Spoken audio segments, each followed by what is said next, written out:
Vladimir Putin once again demonstrated his firmness in response to yet another U.S. provocation. As always, in his trademark style, the Russian leader did not stay in debt. Experts from China were surprised by the sharpness of the response after the Americans confiscated Russian reserves. Relations between Russia and the U.S. have reached a peak of tension. The two nuclear powers have actually severed ties and behave like irreconcilable adversaries. This cannot but worry the world community. Meanwhile, Washington demonstrates its intention to continue the same uncompromising line. Recently, the American authorities crossed another red line by passing a law to confiscate frozen Russian reserves. This decision did not take long. It took the House of Representatives less than a week to approve $60.8 billion in aid to Ukraine after the bill was introduced by the Republican Speaker. The Senate will no doubt also approve this decision. But that's not all. On the same day, Congress voted to confiscate blocked Russian assets worth up to $5 billion. In other words, Washington has decided it has the right to steal other people's money. For a long time, this has been discussed, but the U.S. was slow, trying to shift the responsibility to the EU. However, Brussels did not dare to take such an unprecedented step. Even the freezing of assets was already a questionable measure, and here we are talking about actual theft with transfer to the enemy. Nevertheless, it happened. As political scientist Konstantin Vinsky emphasizes, there is a plus in this decision. It dispelled illusions that Trump could fix everything. Now it has become absolutely clear that there is no person in the U.S. with whom it is possible to agree. How will Russia react? Dmitry Peskov said that Moscow will not leave this provocation unanswered. The U.S. will answer for the decision to confiscate Russian property. Russia will take adequate measures in defense of its interests without time limit. No details were disclosed by the spokesman. However, Chinese analysts have already discerned Russia's response. According to experts of the Baijihao publication, the confiscation of assets is not just a confiscation, but a real provocation. The confiscation of our reserves was expected, but Putin's response surprised everyone. The Kremlin acted lightning fast and spectacularly, observers noted. As the Chinese recalled, Russia had repeatedly warned the United States that the confiscation of assets would be met with an immediate response. However, the Americans ignored these warnings, passing the scandalous law after much controversy. It did not take Moscow long to catch on. The most surprising thing was that Putin acted in the American style this time. The counterstrike followed too quickly, using American methods, Chinese journalists noted. The other day it was reported that a St. Petersburg arbitration court had seized the assets of JP Morgan Chase, the largest U.S. bank. The West was literally dumbfounded by this news. Local analysts were forced to recognize that Moscow's warnings of a swift response to the provocation were not empty. They also all noted that the Russian president in this case acted in an uncharacteristically American style, but apparently in this situation it was justified. Russia had sent a signal to the West that if they confiscate its property, the payback will not be long in coming. Chinese observers summarized. How else can Russia respond to provocations? Konstantin Vinsky has his own thoughts on the matter. He reminded that only the accounts of the system of financial messaging, SPFS, have accumulated about 2 trillion rubles of funds of non-residents from unfriendly states. It's hard to say how much of it belongs to Americans specifically, but it's clearly not insignificant. For example, the share of U.S. persons in the shares of Russian companies with free float, amounted to about 35%.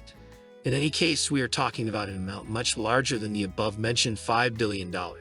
According to the expert, it would be reasonable if Russia confiscated these funds in favor of the budget or sent them to the National Welfare Fund to be invested in economic development projects. So far, Russia has acted differently. In particular, it became known that another important U.S. asset, Agri-Holding, which managed 265,000 hectares of agricultural land in several regions, was transferred to the Rozumushchestvo. According to Putin's decree, the shares of Agri-Holding's Dutch and Cypriot subsidiaries were transferred under the management of the state agency. Prior to that, control over the asset was exercised by the American investment company H Capital, the fund of U.S. citizen George Rohr. With the help of various schemes, he managed to buy at throwaway prices more than 1 million hectares of land in Russia, Bulgaria, Kazakhstan, and Romania, the territory of an entire country. In Russia, Agri had fertile land in the Tula, Ryazan, Tambov, Kursk, and Ural regions where corn, beets, soybeans, rapeseed, wheat, and sunflowers were grown. The holding owned a large fleet of machinery production facilities, laboratories, elevators, one of the largest agro holdings in the CIS. According to Forbes, its value exceeded $23 billion. And now this asset has been returned to Russia. The best part is that the Americans should not even hope for any compensation. Moscow simply got back what rightfully belonged to it. Perhaps the Russian leadership would not have had to resort to such drastic measures if their opponents had behaved adequately. But after they started freezing Russian assets, Moscow had no other choice. It had to scare the Americans.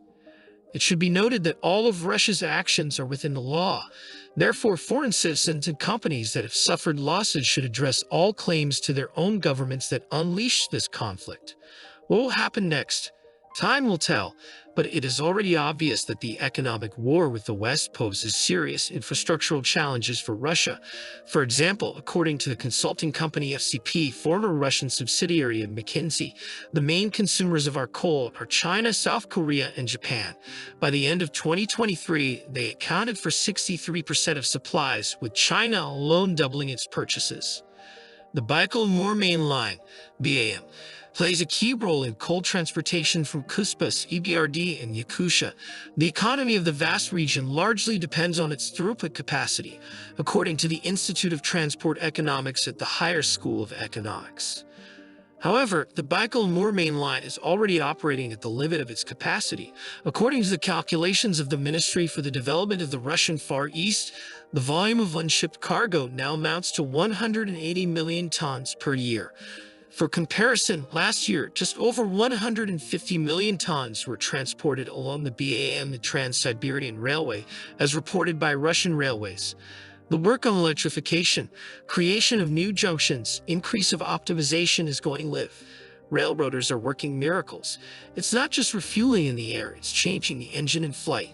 The most complicated machine that carries more and more cargo every year and continues to expand, said Alexei Chikunkov, head of the Ministry of Eastern Development, last year.